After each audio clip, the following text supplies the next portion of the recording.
میں جو چاہوں کھا لو جو چاہو پی لو، مگر اعلیٰ حضرت ارشاد فرماتے ہیں اے ابو جان یہ بتاؤ ہم نے جس کے لیے روزہ رکھا ہے اس کی نگاہ قدرت کی کیا شان ہے؟ والد ماجرت ارشاد فرماتے ہیں بیٹے اس کی نگاہ قدرت کی شان تو یہ ہے کہ جیسے وہ کمرے کے باہر دیکھتا ہے ویسے ہی کمرے کے اندر بھی دیکھتا ہے، جیسے وہ جلوت میں دیکھتا ہے ویسے ہی وہ خلوت میں دیکھتا ہے، جیسے وہ دن کے اجالے میں دیکھتا ہے ایسے ہی رات کے تاریکی میں بھی دیکھتا ہے۔ اعلیٰ حضرت ارشاد فرماتے ہیں اے ابو جان جب اس خدا کی نگاہ قدرت کا یہ عالم ہے تو اگرچہ میرے گھر والے مجھے نہ دیکھے، اگر ایک لقمہ میرے پیٹ میں جائے گا تو میرا پروردگار ضرور اسے دیکھے۔ اللہ اکبر! اس طرح کا ایمان اور اس طرح کا یقین جب انسان کے دل میں پیدا ہوتا ہے تو دنیا اسے امام احمد رضا کہے۔ بچپن ہی سے امام احمد رضا کو اللہ نے وہ خوف اور وہ خشیت دی تھی۔ اللہ اکبر! ادائیں دیکھو بچپن کی تو آپ کو حیرت ہوگی کہ ایک چھوٹا سا بچہ اتنا عظیم کام کیسے کر سکتا۔ یا علماء سے پوچھ لو، علم کی بات ہے۔ ایک بڑی مشہور کتاب ہے ہدایت النہج، جس کو پڑھ کر کے آج عالم بنا جاتا ہے۔ ہدایت النہج 8 سال کی عمر میں اعلیٰ حضرت نے اس کی عربی میں شرح لکھ ڈالی۔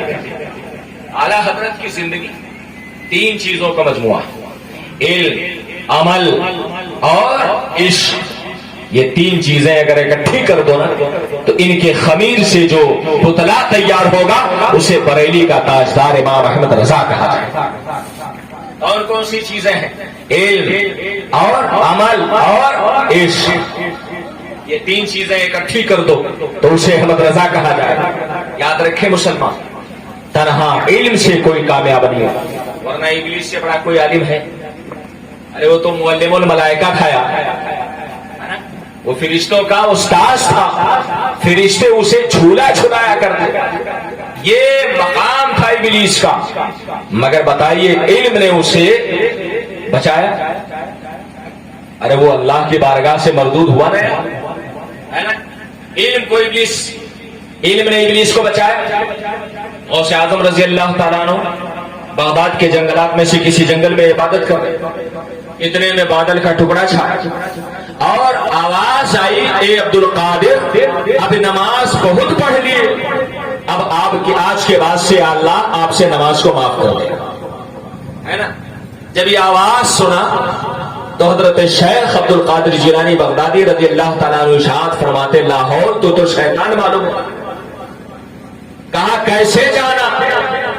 کہا نماز جب میرے نبی سے معاف نہیں تو غلام نبی سے کیسے معاف ہے نا۔ آج کل بہت سارے پیر لوگ بیچارے کہتے ہیں ہم نماز تو خانے کعبہ میں پڑھی تھی۔ ارے سنا ہے کہ نہیں سنا؟ نہیں سنا ہے۔ ایک پیر صاحب تھے بیچارے، کہنے لگے کہ ہم نماز نہیں پڑھتے۔ اب گاؤں میں لوگوں نے پوچھا کہ حضور نماز کے ٹائم ہم مسجد میں نہیں جاتے۔ کہنے لگے ایسا بابو جب نماز کا وقت ہوتا ہے تو آپ کے پیر صاحب کعبہ شریف میں پہنچ جاتے، وہاں نماز۔ اچھا اتنی پہنچ ہے۔ اب گھر والی نے سنا تو کھانا نکالا تو کھانے میں ہے نا چاول اوپر رکھ دیا اور بوٹی نیچے چھپا دی۔ اب کھانا سامنے پہنچا تو پیر صاحب نے لاٹھی اٹھائی اور کہنے لگے بلاؤ فلانی۔ کہا کیا ہوا حضور؟ کہا ارے بتاؤ چاول اٹھا کے خالی ہم کو دے دیا ہے، سالن دیا ہی نہیں۔ کہا حضور آپ پہ کہا کرے کہ ہم یہاں بیٹھ گیا اور کھانے کعبہ میں نماز پڑھی تھا تو جے کہ اتنی پہنچے چاول کے نیچے رکھے بوٹی نہ دے، ہے نا۔ یہ حالت ہے مسلمان۔ نماز یہ غوث اعظم سے بھی معاف ہے تو ہم لوگوں سے معاف ہوگی۔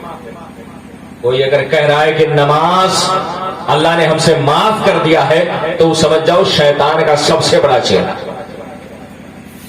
شیطان نے کہا عبد القادر آپ سے اللہ نے نماز معاف کر دیا۔ کہا لاہور تو ابلیس معلوم ہوتا ہے۔ کہا کیوں؟ تو کہا نماز جب نبی سے معاف نہیں تو نبی کی امتی سے کیا معاف ہے نا۔ نماز جب نبی سے نہیں، اللہ کے رسول سے جب نماز نہیں معاف تو اللہ کے رسول کی امتی سے نماز معاف ہو۔ اب ابلیس نے اپنا آخری داؤں کہا عبد القادر اسی حربے سے ہم نے کئی اللہ والوں کو گمراہ کر دیا مگر آپ کو آپ کے علم نے بچایا۔ ذرا جملے پہ غور کریں گے، کیا کہا؟ آپ کو آپ کے علم نے بچا لیا. کہا اللہ شیطان اب بھی تو مجھے گمراہ کرنا چاہتا ہے, مجھے میرے علم نے نہیں بلکہ مجھے میرے خدا نے بچایا. ارے بھائی کسی کا علم بچا سکتا ہے, اگر علم بچاتا تو ابلیس گمراہ ہوتا نہیں نا. حضرات 8ویں صدی ہجری میں ابن تیمیہ نام کا شیطان پیدا. اگر کوئی اس آبادی میں اس کا چیلا ہوگا تو وہ چڑھے گا نہیں. ابن تیمیہ یہ وہابیت کا فکری بانی. ہم نے لائبریری میں اپنے یہاں دیکھا ہے, اس کے فتاوا جو رکھے ہیں نا, علمالی کے 3 خانوں میں اس کے فتاوا رکھے. کئی 100 کتابوں کا مصنف ہے. کنویں میں بیٹھ کر کے اس نے کتابیں لکھی, قید خانے میں بیٹھ کر کے اس نے کتابیں لکھی. سب سے پہلے تبسر کا انکار کیا, استعانت کا انکار کیا, شفاعت کا انکار کیا. فکری طور سے وہابیت کی بنیاد اسی نے رکھی. یہ اللہ کے نیک بندو, ایک طرف اس کی موٹی موٹی کتابیں رکھی, اس کا علم رکھا, اور دوسری طرف اسی کے زمانے میں ایک اللہ والے پیدا ہوئے جنہیں علامہ تاج الدین سبکی کہا جاتا ہے نا. اسی زمانے میں ابن تیمیہ بھی پیدا ہوئے, اور اسی زمانے میں علامہ تاج الدین سبکی بھی پیدا ہوئے. آج ابن تیمیہ کو کوئی نہیں جانتا ہے, مگر علامہ تاج الدین سبکی کو ہر سنی صحیح العقیدہ مسلمان جانتا ہے. یہ جو درود تاج آپ پڑھتے ہو نا, درود تاج کا نام سنا ہے؟ ارے آپ لوگوں نے سنا ہے درود تاج کا نام؟ نہ سنے ہو وہ بھیا, جب پڑھو تب نہ سنو ہے نا. جب ہم کو موبائل سے فرصت نہیں تو درود تاج ہم کیا پڑھیں گے؟ اے اللہ کے نیک بندو, موبائل میں درود تاج ہے, سرچ کر کے دیکھ لینا. مگر آج تو فلمیں سرچ کی جاتی ہے, کارٹون سرچ کیے جاتے ہیں, گیمز سرچ کیے جاتے ہیں, درود تاج کو سرچ کرو گے. اے اللہ کے نیک بندو, یاد رکھیں موبائل ایک واسطہ اور وسیلہ ہے, ایک آلہ ہے. آلے کا استعمال اس کے مستعمل پر منحصر ہوتا ہے.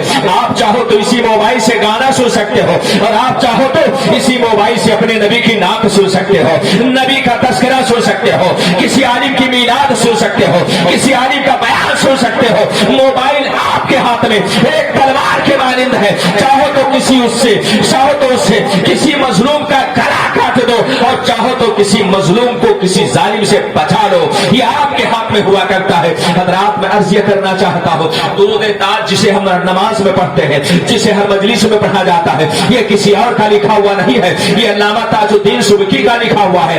عرض یہ کرنا چاہتا ہوں, ابن تیمیہ کے علم نے اسے وہ شہرت عطا نہ کی جو علامہ تاج الدین سبکی کے عشق مصطفیٰ نے عطا کر دی. اسی لیے اعلیٰ حضرت فرماتے ہیں, جان کی اکسیر ہے الفت رسول اللہ کی. کیا مطلب؟ اگر زندہ رہنا چاہتے ہو تو علم بھی حاصل کرو, اور ساتھ ہی ساتھ اپنے نبی سے محبت بھی کیا.